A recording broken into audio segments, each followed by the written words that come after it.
Welcome to Les Équilibristes, a podcast about what it means to lead a full life, juggling with kids, work, and all the other parts of our lives that make them worthwhile and fulfilling. My name is Sandra Fiodo and I'm your host. Les Équilibristes is a French expression meaning tightrope walkers, and is a way of expressing this idea I care deeply about as a working and ambitious parent of 2 young kids. Always moving forward, testing, learning, falling, and getting back up. Movement is how we find a sense of balance.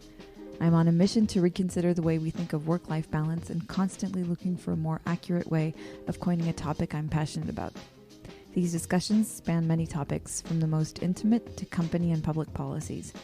My guests are women, men, experts, and leaders, and they all have a role to play in the way we lead full, enriching lives. I'm also the founder of Conscious Cultures, a consulting firm that helps companies better understand their talents' needs to tailor a more suited and inclusive experience for them.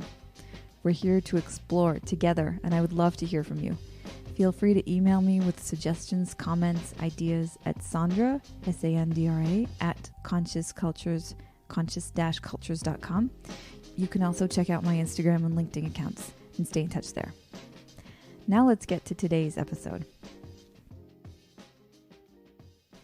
Today's guest is Jerry Hyde, London-based therapist who's been running men's groups for 27 years. Jerry and French film director Mai Hua released a documentary essay called Make Me a Man: What Happens When Men Challenge the Patriarchal Model of Masculinity and Choose Vulnerability Instead. In Les Équilibristes, the aim is to explore how we can embrace all of our identities, roles, to lead a life that honors them all. And for a long time, I've been convinced that one of the ways we can get women to take up more space in the workplace is to let men take up more space at home. When I came across Jerry's work and movie, I was really interested in having a conversation with him about the gender stereotypes that are holding men back from claiming other roles than the ones traditionally assigned to them. You should watch the movie, and you should watch it with people you care about.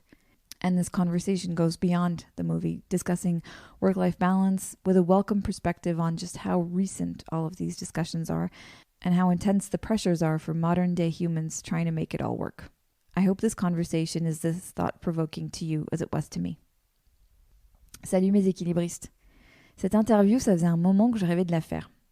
Depuis quelques temps, je suis de plus en plus convaincue par le fait qu'on ne pourra faire plus de place aux femmes dans les entreprises que si on fait plus de place aux hommes en dehors de l'entreprise, et notamment dans l'espace domestique. J'ai vu et été bouleversée par le film de Jerry Hyde et la réalisatrice Mai Hua, Make Me a Man.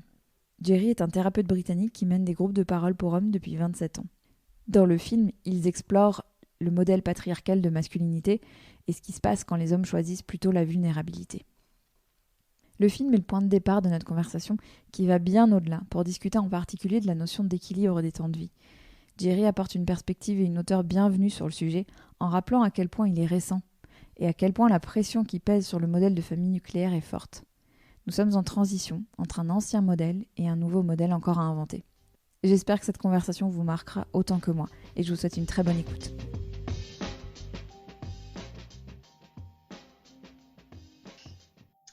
Jerry, hello. Welcome to Les Équilibristes. Couldn't even say that, but we were talking a minute ago about the what that means, and I was curious. I was looking at it, going, "Should I have looked up what this means?" No. But no, thank you for having me on and for posing such an interesting theme to explore. Well, I'm glad to explore it with you today. Jerry, I was just having lunch with family, and I was telling them who I was going to be interviewing. And one of the persons sitting around the table said, "Oh my goodness, I could never imagine men opening up about their emotions in France." And I said, well, I think that's kind of the point. I don't think it would be easy for Englishmen to open up about their emotions either. But I'm really interested in how you got those men's groups up and running and where the idea came from. Could you take us through the beginning of Yeah. this? I mean, just on the French-English thing, I was asked recently, we did a screening of the film we made about my men's groups, and someone in the Q&A afterwards in Paris said, did I think it was possible to start such groups in France? And I was like, yeah, I think you can start those groups anywhere in the world. I really don't think. You get different cultural hurdles and blocks, which, I work with more and more people from France. So I think there are certain cultural things that you encounter, but on the whole, I really don't think it matters where people are from. What matters is something I haven't pinned down yet, which is I don't know why people come. And I've been doing it 27 years, and I don't know why some people come and some people go to the pub, or some people commit suicide, or some people take drugs or become workaholics, or what it is that separates those people who even consider. I mean, I know a lot of them are kind of tricked and seduced into it by me because they come to me for individual therapy. Thought of or even heard of a men's group, and a few months in, I'll suggest it if I think it's going to be beneficial. That's a question I was going to ask. Yeah, what does it add to individual therapy? Like, why do they? Is it an add-on or is it instead of? How does that work? My preferred way of working as a therapist is 1 week group, 1 week individual. For me, I get to see the best of them. They probably get more. I think groups are very safe if they're run properly. They're very safe because I do have clients that I've seen for decades, over 20 years. I don't know what I'm missing because I have my own blind spots, whereas in a group, you can guarantee someone's going to pick up on something. And I think it's one of the things that keeps me interested. It's when someone spots something I've missed. That excites me. And part of me, it's like, shit, I should have seen that. But I like that. I like that input from other people. So I think there's a safety that comes from that. And also, there's something about being accountable as men to a collective that I think is very healthy. To have a gang of guys who, and I'm not going to take credit for it. I think together we've created, because I've got 4 groups now that meet every other week. We created a kind of culture where we don't let people get away with blame stories or victim stories or what have you. We're quite challenging. We're quite tough on each other in a caring way. And I think that's good when it comes from a group, because if one person challenges, you can go, yeah, what do you know? If 8 people challenge you on the same thing time and time again, sooner or later you have to kind of pay attention and wake up to what you're doing or not doing. I love that. Challenging and care. Yeah. Yeah, I mean, it's amazing to me what you can do, what you can say to people if you do it from a place of care or love, from a place of goodwill. If you have the other person's best interest at heart, you can say just about anything to them, and it's not experienced as hostile or threatening. And we really need that. Yeah. And what's changed in the 27 years you've been running these, if anything? And I remember going to open a bank account when I started out and mentioning that I was a psychotherapist, and the person in the bank said, oh, you must get a lot of crazy, weird people. And I think thanks to HBO, The Sopranos, TV shows, I think have made, and probably a lot of things I despise, like Hello Magazine and celebrity culture. But I think it's actually, paradoxically, it's through those bigger public forums. Because what I do is totally underground. No one knows I exist. I don't know how you stumbled upon me, because I would have never made that film if I'd just been on my own. I'm quite quiet in what I do. But I think the shame, the stigma around therapy has changed in the last 27 years. And I was saying to my partner, Mai, who I made the film with, and she was surprised. I said, it's in the last 5 years that I've noticed guys in my group no longer talk about, shit, what would I do if my friends or family found out I was in this group? Now they're actually much more open about it. Maybe the film has helped them with that. I haven't asked. That could be the case, but I think it's probably broader than that. I think that fear that their parents will feel they failed if they discovered their son is in a men's group has shifted somehow in the way do slowly but surely change. Yeah. And I read that Mai Hua, your partner you mentioned several times, she tried several times before you agreed to let her film the men's groups. What made you change your mind? It didn't change my mind. She didn't film those bits. No, I mean, it's not that I wouldn't let her. She was very curious from the minute we met, and I was open to the idea. It wasn't about whether I would permit her or not. I couldn't figure out how to do it. And I've had plenty of filmmakers over the years approach me and want to film my groups. And again, it's not through hostility or suspiciousness or anything. It's like, how well, you bring a camera in, and you're not going to film the group because the group will change. Yeah. And then I was sitting here one night, and because I work with a lot of people in media and the arts, I looked around the room and suddenly realized, well, we are a film group right here, right now. We could do this ourselves. We don't need external people. So I started to film just interviews, but conversations, actually, not even interviews, between me and some of the guys, with an idea to make some footage that I could just dump on YouTube that people might stumble across. And quite quickly I realized we needed her perspective, because it was quite soon after the whole Me Too movement kind of exploded, and I thought, I'm not going to be able to help myself. I know I'm going to make a defensive movie here. I'm going to go, we're not all bad.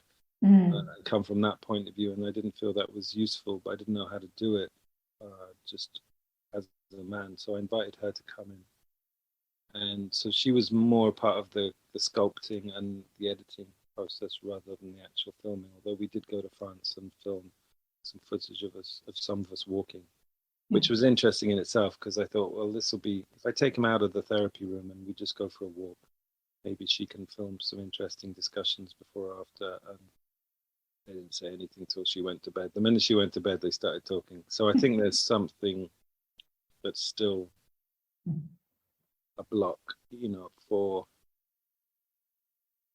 it's just a trigger. I think the minute a woman walks into a men's group, they're going to change their behavior to not appear weak, or whatever they've been trained by their families and their society not to do in front of women will kick in.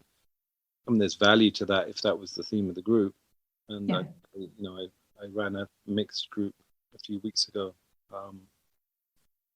but I feel impatient. I don't want to be traversing those blocks. I want to be getting in deeper still.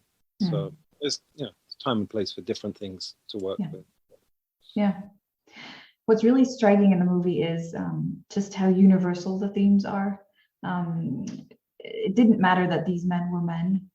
They were humans, and except it does matter because you so rarely hear them open up the way they do. And I'm really curious to understand, do they all, the men who come to these groups, they all have such a intense level of self-awareness, of understanding who they are and open to being vulnerable, or is this something that you guide them through? How does that work? Probably both. I mean, I think to even want to be part of it, that you have to be of a certain level of curiosity, and then the culture of the groups. It's like the oldest group I've got is 22 years old now. And it's the same group that's been together for 22 years? Give or take a few months. I think there were 4 people that started in the September, 22 years ago this September. And then in the following January, there are people from the following January. So next January, there will be people who have been there for 22 years. But the first 4 people, one of whom is in the film,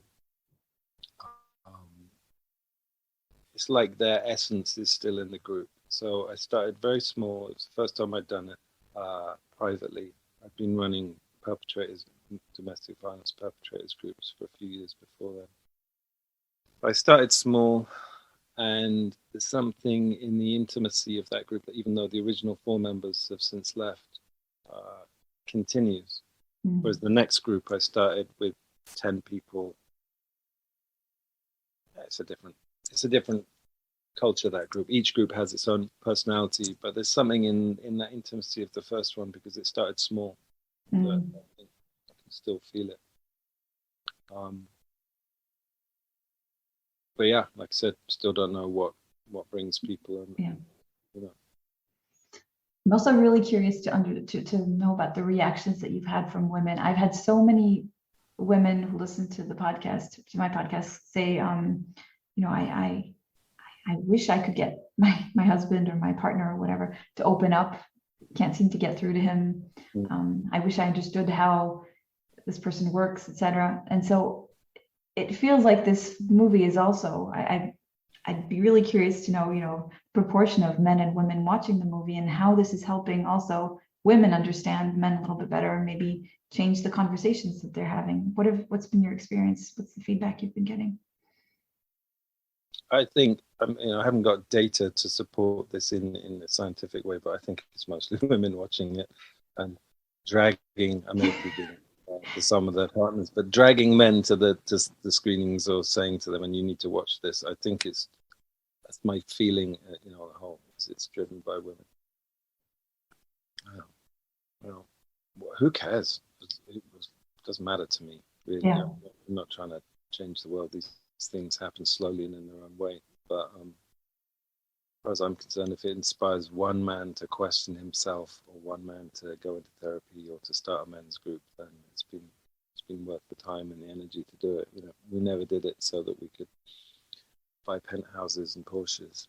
It's like I said, I didn't even consider we'd make it into a proper film. I thought I'd just take some interviews and dump it on YouTube. So I'm delighted that it's grown into something else, and that's probably a true reflection of the culture we're in, that there seems to be an appetite for it. But by no means, huge. And most of the recognition it's got nothing to do with me, because I'm really bad at marketing. Not even bad. I'm just not really. I'm quite ADD, and when I'm finished with a project, I'm finished with it. I find it hard to sell, my books, films, anything like that. Whereas with Mai she's very good like that. So I put it all down to her that it's been quite well received in France, and no one's seen it in the UK. But that's what I was going to ask. Yeah, how have been the reactions? No one's seen it in the UK. It's yeah. We haven't had screenings here. It's through her contacts and her network that we've had screenings in France. It's been very low key here. We did one screening years ago before the first lockdown. Yeah, not much. Yeah, not much. Same in America. We went to America and we did our first screening in a venue in Madison Square Gardens, I think, near there. And that was an interesting process, because it was, really warmly received. It was an amazing event. We had loads of people approach us and say, "We got contacts with the networks, we're going to put you in touch," and then nothing. And I thought that was quite American. It reminds me a little bit of when I've traveled in India and you ask someone directions and they hate to disappoint. So they'll tell you directions somewhere even though they've never been there in their life and don't know where it is. Rather than say, "I don't know." And in America, that kind of positivity. Yeah, we love this. Amazing. Yeah. We had one conversation. I can't remember with who, and it doesn't even matter. I probably wouldn't say if I could remember. We're like, "Yeah, love your movie. Do you think you could put more abuse in? We like the abuse stuff." And we're like, "No, fuck off." It's really not what we're trying to do here. That's not the point. Yeah. Wow, that's really interesting. There's some really beautiful, and those are probably the scenes that Mai shot, the scenes on the battlefields in the sub. And there was a really interesting analysis on war and the impact it's had. And I really want to turn Tina Turner's phrase around and say, what's war got to do with it? Like, how has war been shaping the way boys have been educated for such a long time?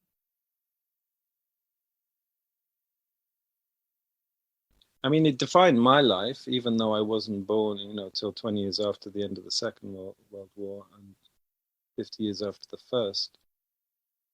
But it shaped my grandparents' generation and my parents' generation so much that it felt like a kind of shadow of them, overshadowed everything. And I think it's a complex thing. Part of me, I wrote a book at the same time as I made the film, and all these things are essentially narcissistic for me in that I'm kind of doing my own inquiry, and then sometimes I share that if I feel it has possibly some value to other people. But I was kind of struggling with a concern I had in my mid-50s, I suppose, which is in the absence of rites of passage for men and women, perhaps more so for men, because women will, watching my daughters go through puberty, very different experience from what I went through. Boy, I think it's a much bigger deal for them, for women. But in the absence of rites of passage, thinking, well, shit, is there something in the essence of masculinity that's attached to war that if you haven't been into battle, you're somehow not qualified? And what's that doing in our society? I live in a neighborhood where there's a lot of gang stabbings and shootings and things like that. And I haven't reached a conclusion on that, but part of me thinks it's probably a statement of manhood if you've stabbed someone. So I was curious to look at what happens to men when we don't have a war to go to. I'm the first generation really not to be drafted, called up, sent off to a war. Well, my father was too young, but with some of the newer, more modern men who haven't had this just as a kind of given, culture. And perhaps even this is what explains men's groups, that we're kind of, as I think, as a voiceover that Mai talking in the film about, well, we're now looking at our internal wars rather than external wars. Maybe that's the progression. But like I said before we started, recording, I don't have that many solutions. I have a lot of questions. Mm-hmm. Ask me in 30 years. Maybe I'll know there are some answers by then. Early days. It's early days. Yeah, it is the early days. But, this is a podcast for parents, and there's so much pressure on parenting today. Some of it, I think, is detrimental, and some of it is interesting in terms of, I think there's a lot of pressure on helping kids identify their emotions and be much more comfortable with their emotions than even when I was growing up, and especially for boys. And sometimes I have a young boy and I have a young daughter, and sometimes it feels like there's this tug of war between what you're trying to help them understand or at least become more comfortable with, and then they go to school and it just messes everything up, because there's so many ingrained ideas about what it means to be a little boy and what's authorized and not and stuff. You're going to answer with a question, I know. Even this word parenting. I mean, I was born in 1964. Yeah. I remember that word when I was a kid. It existed, but I didn't hear it. It was something that seemed to become more part of people's consciousness. Maybe a bit. I mean, my eldest kid will be 20 this year, so maybe a bit before. Maybe in the last 30 years, it's been a word that slipped into language more. But I mean, parenting and children with emotions, that didn't happen when I was a kid. I was quite struck by my kids' generation, how they will talk about feelings and stresses and anxieties. It's just part of their language in a way that I probably had, I'm sure I had all the same feelings, but it was not something that was part of my vocabulary, something I've had to learn, that they've been born into, which is, that's a good thing. Yeah. But the pressures of parenting, once you decide there's a way to do something, when I was a kid, I'm not sure that anyone had moved much beyond the kind of children should be seen and not heard. Yeah. Idea, Yeah. It doesn't mean that there's rights or wrongs. I mean, I was really, I was quite shocked. Maybe about 15 years ago, I started to get clients coming through. I'd been doing it for almost 15 years at that point, and I had my patter down. I kind of thought I knew what I was doing.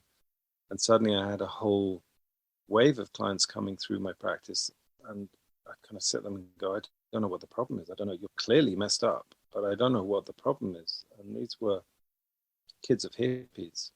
And it took me a while to realize that I'd been raised by quite post-Victorian, rigid, strict, disciplinarian, conservative parents. And these very liberal parents who'd rolled their children their first joint and let them do whatever they want. These kids had their own set of problems because they'd not been contained at all. And they'd been told, you know what, darling, you can do whatever you want. And that was messing with their heads. The lack of boundaries, the completely open-endedness, and especially, I think, to be told, you're special, and which of course all of our kids are special to us, but to be told, you can do anything you want. Well, no, you probably can't actually. And a bit of direction, actually, you're not so good at that. Maybe don't waste your time with science or whatever, you're better at art, or vice versa. Mm. So we're all experimenting. We're all fucking our children up. We've all been fucked up by our parents. We're all doing our best.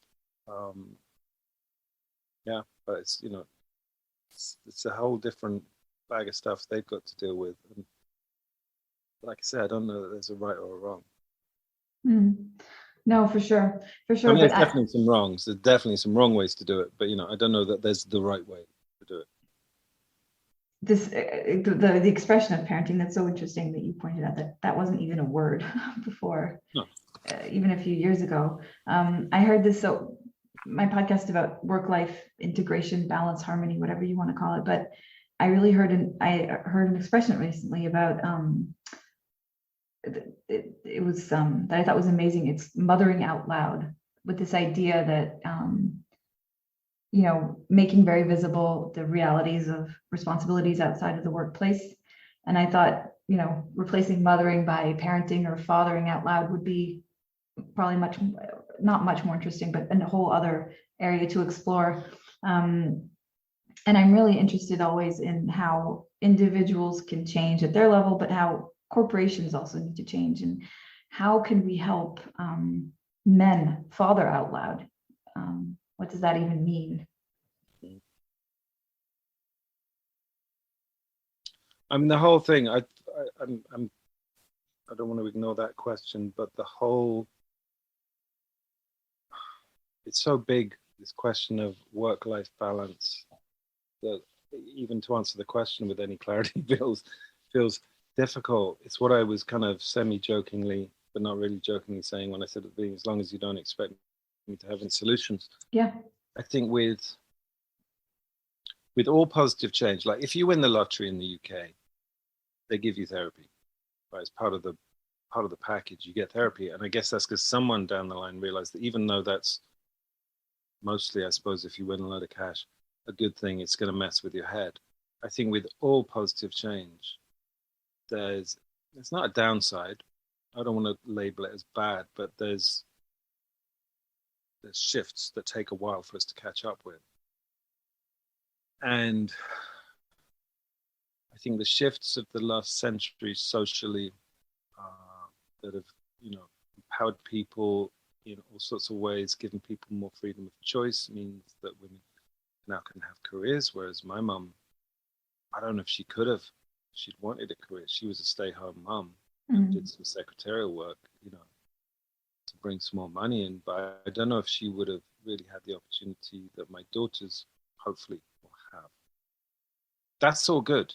I'm not saying we need to go back in time to how things were, because I'm really not a fan of how things were.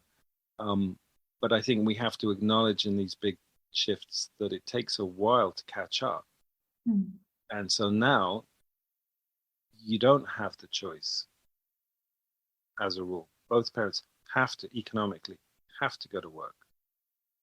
Now, maybe it's better if the dad stays home sometimes and blah, blah, blah. I'm not even talking about gender in this situation. I'm just talking about the situation where both parents are obliged to work now, which means they've got to work even harder to afford the childcare, put the kids into care from, you know, the minute their paternity, maternity, whatever leave finishes. So I think we're in a really interesting time in terms of families, parenting, relationships. I don't think it's a coincidence that divorce rates are so high. I think the pressure on the original family unit, which my parents and grandparents maintained, is almost intolerable. And I don't think we've yet adapted to create a new form of the family and allocation of, you know, who does what. Well, yeah, if that will even exist. But that kind of old nuclear family model is now redundant, and we're in a kind of in-between phase, I think, you know, my generation, your generation, where we're trying to figure out, so how do we do it? And how do we provide all this stuff that we're now expected to provide? And, you know, with the talking about 100-year mortgages and 50-year mortgages, and the kind of the difference in the economy and the cost of living compared with, you know, my grandparents being able to buy a house for $500 or whatever. You know, it's all these things have got so vast and complex that I think that you're even asking these questions is really healthy. but I think it'll be another 100, 200 years before we settle in, before the dust settles from that kind of cataclysmic challenge. And I'm kind of hesitant with this because I don't want to come across as some kind of retro guy saying, we got to get back to having women in the kitchen. That's bullshit. That's not what I'm talking about at all. But we haven't settled yet into a new groove that works for people. Yeah. I'm so grateful you put that perspective into the question, because it feels like, yes, I totally agree with this whole reflection on the divorce rates and how impossible it feels to sustain a life, with the former models that we've inherited and that we really don't know what to do with, and the pressures that are on these families and these couples as well. And people think they're failing. People think they're failing. I don't think it's a matter of personal failure. I think we're in transition, and transitions are very difficult. Yeah.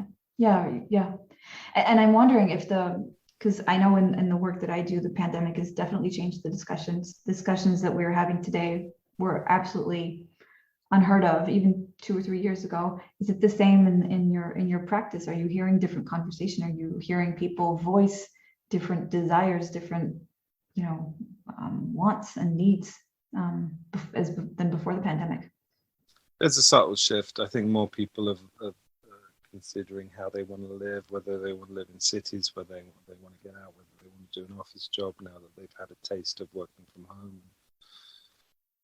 But the bottom line is, and I didn't realize this when I became a therapist, is about 80% of what I talk about is relationship struggles. Because I remember when I was trained, so we took going back 30 years ago, the guy who trained me saying probably the toughest thing any of us does anymore is try and hold down a long-term intimate relationship. There's not much to support that.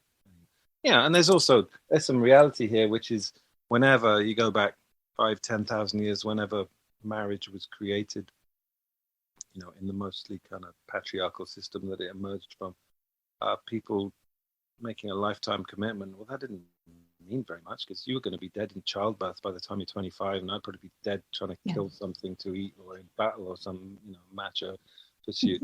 So a lifetime commitment didn't mean much. And the guy who wrote, I can never remember his name, the guy who wrote *Sapiens* and then the follow-up, *Homo Deus* was the next book, and he talks about all these scientists messing with lifespan, and so okay, it looks like it's going to be possible to extend a human life to 300, 400, 500 years. Okay, but what does that mean for marriage?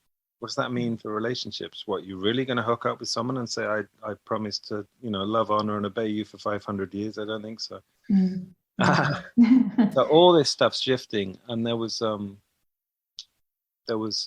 a documentary I saw which explained a lot of male suicide as being down to what they call the buffer generation. So that's my generation of men who are the highest suicide rates, which they explained. I thought it was an interesting angle I hadn't thought of, that we're the first generation of men for thousands of years not to be able to look back to our fathers as role models, because our fathers are redundant as role models, so we're very, very lost. Perhaps our sons will have us as role models, maybe we'll do a better job, blah, blah, blah. But we're in a transition. And I think the same applies to families and relationships and parenting. We're in new territory. We're a kind of buffer generation, in between an old way and a new way. And I don't think it's that people are failing. I think that the pressures on us are so intense, but everyone's under the same pressure. So it's normal. When everyone's in the same pressure, how do you even appreciate you're in pressure? I was saying, during lockdown, I was trying to say to people, I don't think we're going to know how this has affected us until we're out of lockdown. When you're in the center of it, it's hard to really know. It's not till we look back and we go, wow, that was crazy, with hindsight. And because we're in the eye of the storm with this societal, cultural transition, maybe it'll be our grandchildren will look back. But I don't think it's personal failure on the whole. I think it's just no one knows which way is up. I think it's healthy to put that message out. So you're not fucking up. It's just we're moving through some old ways into some new ways, and we're all doing our best.